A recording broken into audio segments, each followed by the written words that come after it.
E aí, pessoal, tudo certo? Então, hoje a gente vai fazer mais um exercício aí de cálculo de reação em diagrama de esforço cortante e diagrama de momento fletor de uma viga isostática.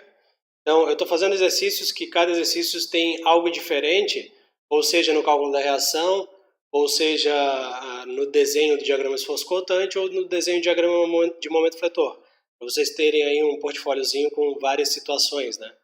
Então, nesse caso, a gente vai trabalhar um pouco diferente lá no desenho do diagrama de momento fletor, na descoberta do valor. Mas então vamos lá. Essa é a nossa viga, né? Temos uma viga com 6 metros, nos dois primeiros metros uma carga de 1,5 kN por metro distribuída, e nos últimos 4 metros 2,5 kN por metro distribuída. Então, a primeira coisa que a gente vai fazer é concentrar essas cargas distribuídas. Essa artimanha de concentrar serve para a gente calcular as reações de uma maneira mais fácil. Então, a gente substitui a carga distribuída por uma carga concentrada. Essa carga distribuída, concentrando, ela vira uma carga concentrada no meio da posição em que a carga está distribuída. Então, eu tenho aqui uma carga de 1,5 kN por metro distribuída em 2 metros. Então, ela vai se transformar uma concentrada exatamente no meio dos 2 metros. Então, aqui, a 1 metro do apoio esquerdo. E o valor dessa carga concentrada é o valor da carga distribuída vezes o comprimento que ela está distribuída. Então, 1,5 vezes 2 é igual a 3 kN. Então, temos aqui uma carga concentrada de 3 kN, substituindo essa de 1,5 kN por metro. E para a carga da direita, uma carga de 2,5 kN vezes 4 metros, então, a total de 10 kN, concentrada no meio dos 4 metros. Então, 2 metros para cada lado aqui. Fazendo isso, concentrando então as cargas distribuídas, a gente pode, pelo menos durante esse momento, para o cálculo das reações, esquecer as cargas distribuídas e utilizar somente as concentradas.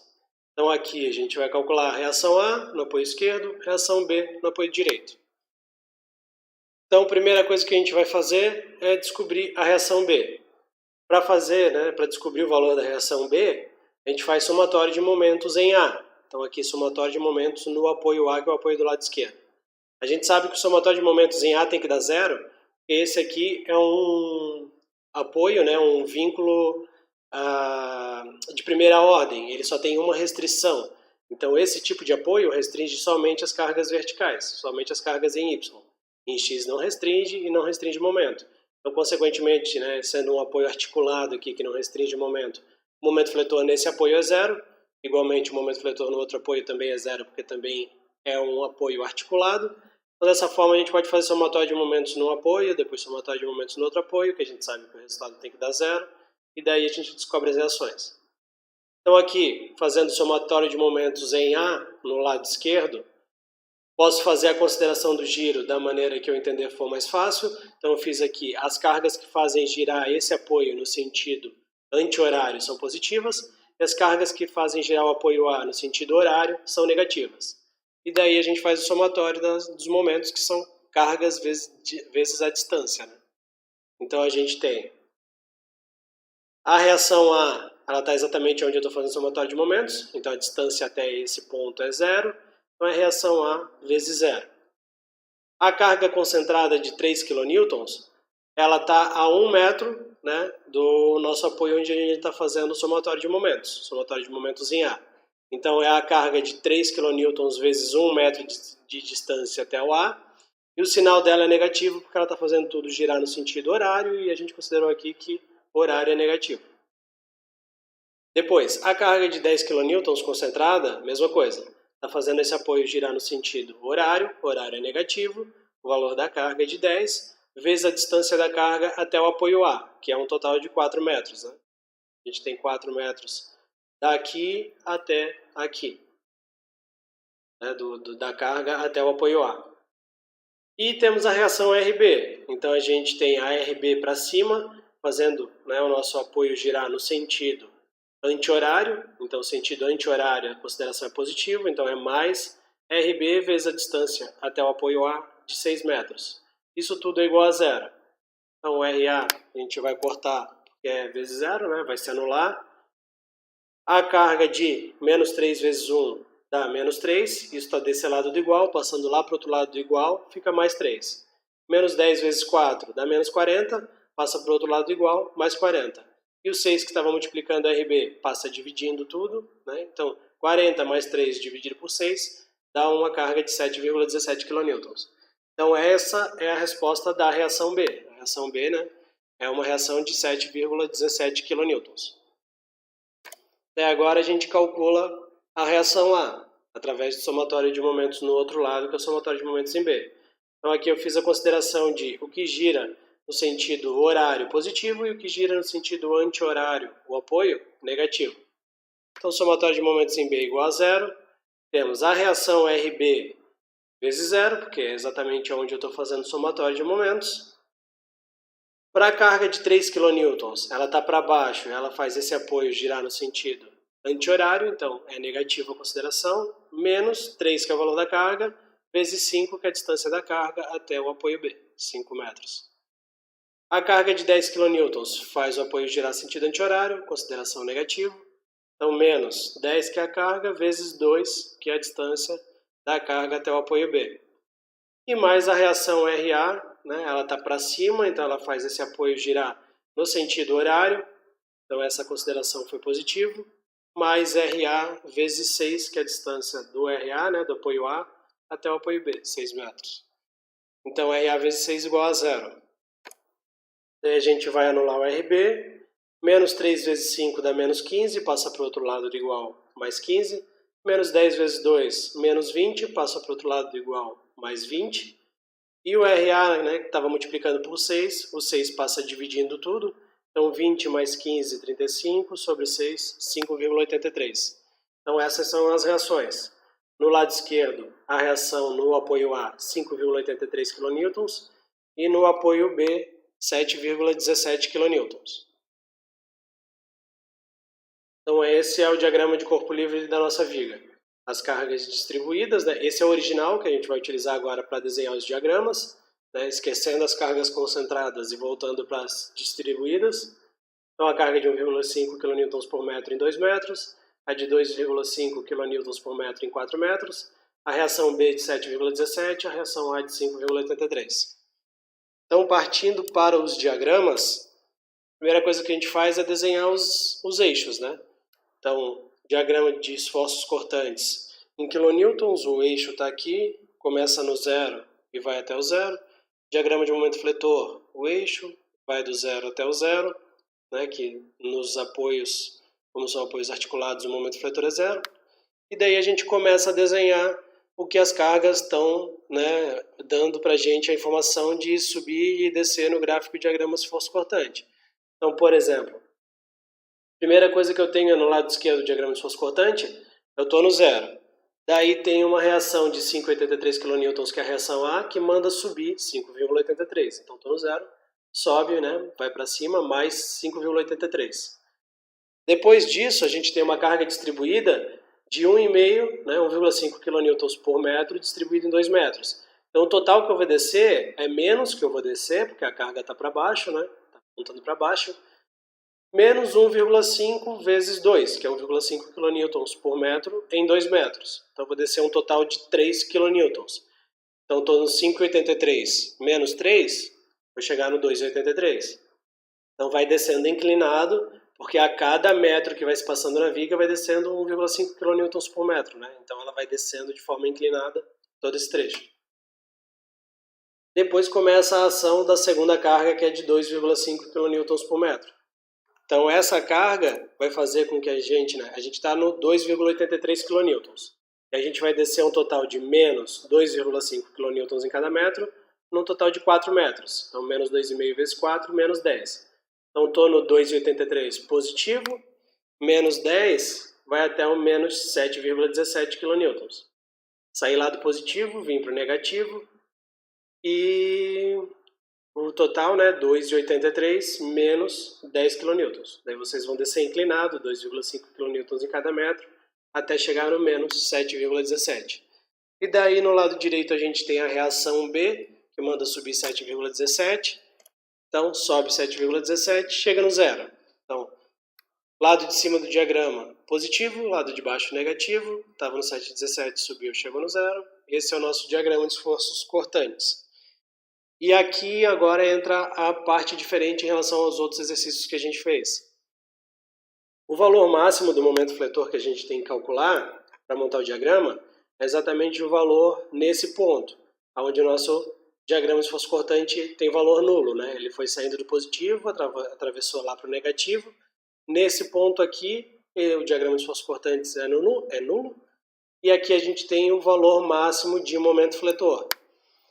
Então, nos outros exercícios, a gente tinha esse ponto bem claro, que era onde tinha alguma carga concentrada atuando. Nesse exercício a gente não tem esse ponto claro, a gente tem que calcular qual que é essa distância, porque é algum lugar dentro desses 4 metros, mas a gente não sabe onde. Então o que a gente pode fazer é, essa reta do 2,83 ao menos 7,17 é uma reta que é uma função de primeiro grau, né? Y igual a px. Né? A gente tem aqui uma função de y, que é o valor que ele vai subindo ou descendo, e isso depende do valor da carga e de quantos metros tem. Então a gente tem aqui uma função do primeiro grau, e para isso a gente pode utilizar essa formulazinha para descobrir o valor da distância x. Então y igual a px, uma equação do primeiro grau, né, vinculada diretamente a x. Y, então calculando esse triângulo do lado direito aqui, eu quero calcular essa distância do apoio B até o momento onde eu tenho o diagrama de esforço cortante nulo. Então, essa distância eu quero descobrir. Eu sei que eu estou em 7,17 kN. Como eu tenho que descobrir a distância onde o diagrama é nulo, onde o valor dele é zero, eu tenho que andar na vertical, né, na minha equação do primeiro grau, 7,17. Esse é o valor do meu y, enquanto eu tenho que andar na vertical. E o x é a distância que eu quero descobrir. Então, y, 7,17, é o quanto eu tenho que andar para chegar no zero. Estou em 7,17, tenho que andar até aqui para chegar no valor de zero. O P é o valor da carga distribuída nesse trecho onde a gente está calculando essa equação do primeiro grau. Então, essa reta inclinada aqui, ela é governada por essa carga de 2,5. Então, esse P é o valor dessa carga onde tem essa reta, 2,5. E x é a distância que a gente quer descobrir. Então, revisando, y é o quanto a gente tem que andar na vertical até chegar no zero. Então, a gente está no 7,17, quer chegar no zero. Consequentemente, eu vou descobrir a distância em x daqui onde eu tenho 7,17 até aqui onde o meu esforço cortante é zero. Então, 7,17 é igual a P, que é 2,5, vezes x. O 2,5 passa dividindo 7,17, eu vou descobrir que o x é 2,87. Então, esse comprimento aqui é 2,87, desse triângulo do lado direito. Consequentemente, aquele complementar dos 4 metros, né, é 1,13. Então, esse lado é 2,87, esse é 1,13 e o resto ali é 2 metros. Agora, a gente pode calcular o valor do momento fletor. Porque, como a gente viu, o momento fletor ele é calculado pela área do diagrama de esforço cortante. Então, antes, quando a gente não tinha esse comprimento, não tinha como calcular a área desse triângulo. Agora que a gente tem esse comprimento de 2,87, eu já posso calcular a área desse triângulo aqui. Eu já tenho todas as medidas dele. A mesma coisa pelo lado esquerdo. Se eu quiser calcular a área dessa figura, agora eu tenho todas as medidas dessa figura, eu posso calcular a área para descobrir o valor do diagrama de momento fletor. Então, desenhando o diagrama, a gente sabe que nos apoios o valor é zero, porque são apoios articulados. E no vão da viga, né, a gente está calculando um momento máximo que é em algum ponto no vão da viga. Quando esse momento é no vão, o momento é positivo para as cargas gravitacionais, cargas verticais de cima para baixo. Então, quando o momento é em cima de um apoio, né, o momento é negativo, mas quando o momento é em algum pedaço no vão da viga, o momento é positivo. Então, o que a gente tem é isso aqui. O diagrama é uma parábola porque são cargas distribuídas. O valor do momento é positivo, então o momento é para baixo, né? Porque no diagrama de momento fletor, a representação de um momento positivo é para baixo do eixo. E o ponto onde acontece o maior momento fletor é exatamente nesse alinhamento onde a gente descobriu a distância, que seria aqui num total de 3,13 metros da esquerda para a direita, ou de 2,87 metros da direita para a esquerda, né? Nesse ponto é onde acontece o valor do nosso momento fletor máximo na viga. E o valor dele, a gente pode tirar a área das figuras. Então tem duas formas. Se tirar a área desse triângulo da direita, então seria um triângulo de fórmula da área do triângulo, base vezes altura sobre 2. Então a base de 2,87, a altura de 7,17. Então 2,87 vezes 7,17 dividido por 2. Vai dar um valor de 10,29 kN vezes metro. Então esse é o valor do nosso momento máximo nesse ponto. E se a gente vier pelo lado esquerdo, né, eu tirei a área do triângulo, mas eu posso também tirar a área do lado esquerdo. Tanto faz, né? A gente vai chegar no mesmo valor. Então se eu tirar a área do triângulo, eu tenho um trapézio que vem até esses 2 metros e depois eu tenho um triângulo. Lembrando que esse trapézio está deitado, né? Então essa seria a base maior, essa aqui seria a base menor e a altura seria esse valor porque ele está deitado. Então, a área do trapézio, base maior, 5,83, mais a base menor, 2,83, vezes a altura do trapézio, 2 metros, dividido por 2. Mais a área desse triângulozinho que a gente tem, né, no outro lado aqui. Então, um triângulo de base vezes altura sobre 2. Base, 1,13 metros, altura, 2,83. Então, 1,13 vezes 2,83 dividido por 2. Então, essa vai dar a área total, que é o valor do diagrama de momento fletor vindo da esquerda para a direita.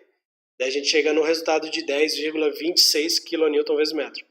Tem uma diferencinha aqui, 10,26 e 10,29, por causa dos arredondamentos que eu utilizei na hora de fazer as contas das reações.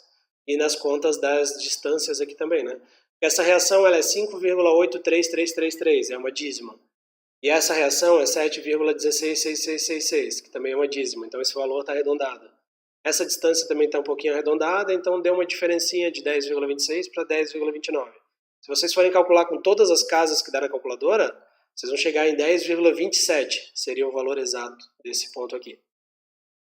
E é isso. Então a diferença desse exercício foi exatamente a gente não ter o ponto, né, bem marcado onde acontece o diagrama de momento fletor máximo, a gente não tem aquele ponto bem demarcado da variação do diagrama de esforço cortante ficando nulo, né, vindo lá do positivo e atravessando, vindo até o negativo. A gente teve que descobrir essas distâncias aqui, né, através dessa equação, y igual a px, uma equação do primeiro grau, exatamente porque a gente não tinha esse valor bem marcado no diagrama de esforço cortante, né, com as cargas distribuídas que a gente tem aqui em cima, sendo aplicadas. Certo, pessoal? Muito obrigado, espero que tenha ajudado aí vocês. E a gente vai fazer aí mais um exercício desses de viga isostática para calcular a reação, diagrama de esforço cortante e diagrama de momento fletor para uma viga que tem vão e balanço na mesma viga, para ter mais uma situação diferente. Daí depois a gente entra num conteúdo novo aí. Se vocês quiserem comentar aí no vídeo para descobrir, né, para dar opinião de qual seria um conteúdo novo interessante para vocês, fiquem à vontade, que a gente vai tentar trabalhar em cima do que vocês estão precisando. Muito obrigado.